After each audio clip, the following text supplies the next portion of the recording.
A corporation operates as a carefully balanced structure. Introduce a single untested variable, and even minor friction can cascade into systemic failure.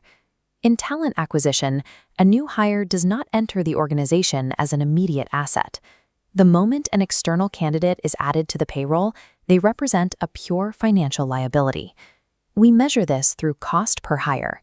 Before a single unit of output is generated, the balance sheet absorbs recruitment agency fees, internal training resources, and initial salary disbursements.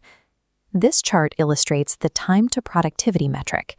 Upon the hire date, productivity plunges into a deep trough, often called the value valley. The employee must traverse this trough, slowly climbing back just to reach a break-even baseline.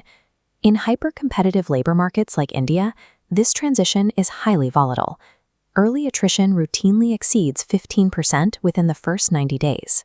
Losing a hire within this specific window means the entire cost per hire investment is written off as a total loss, yielding zero operational return. Standardizing the onboarding and training process converts this liability into a compliant asset through precise financial engineering and statutory integration.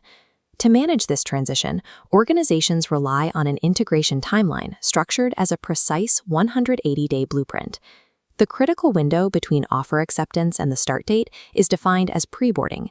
Continuous engagement here acts as a defense mechanism to mitigate candidate ghosting.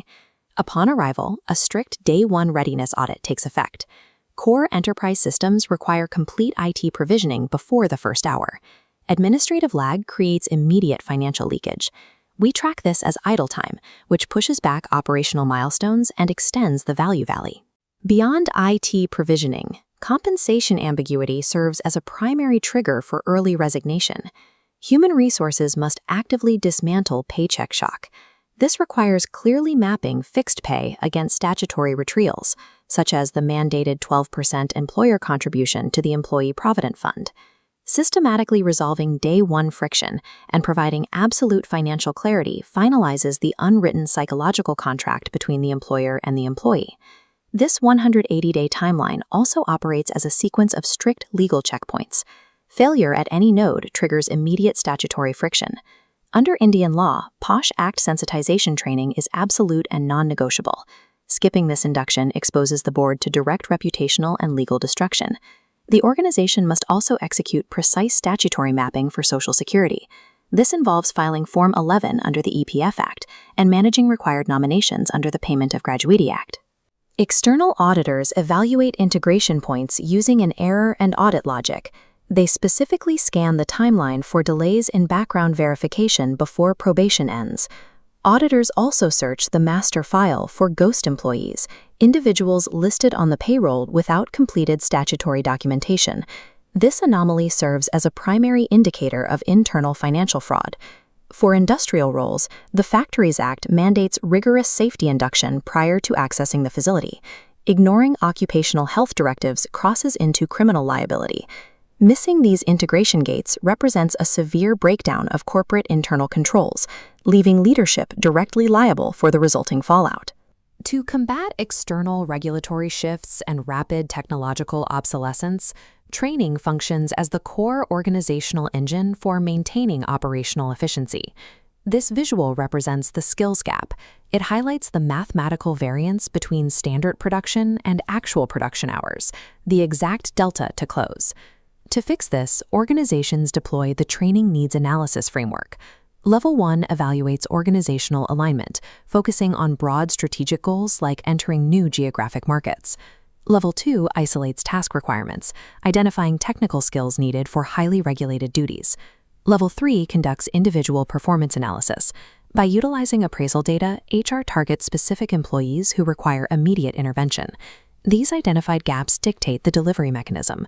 Organizations contrast on-the-job training models with off-the-job vestibule simulations, allowing for risk-free technical practice.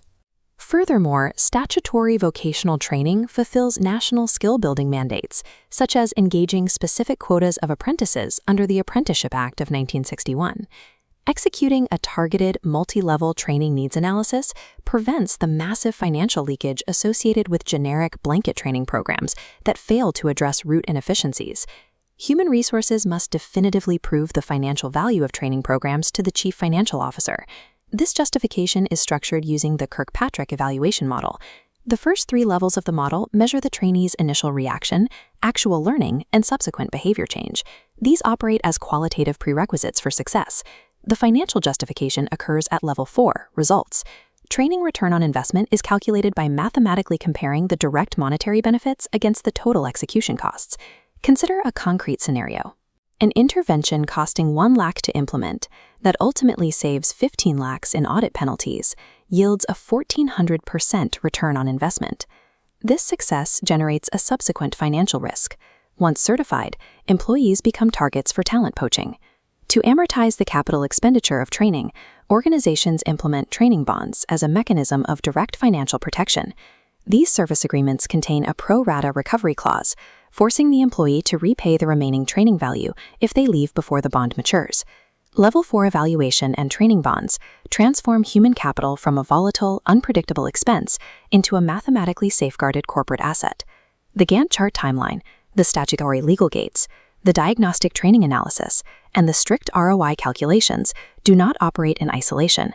They interlock into a single intelligence hub. The data generated by this system, from Gantt chart milestones to real-time production deltas, now provides the framework for agentic AI. By processing these inputs, AI agents can automate the background verification and skill gap detection that previously required manual auditing.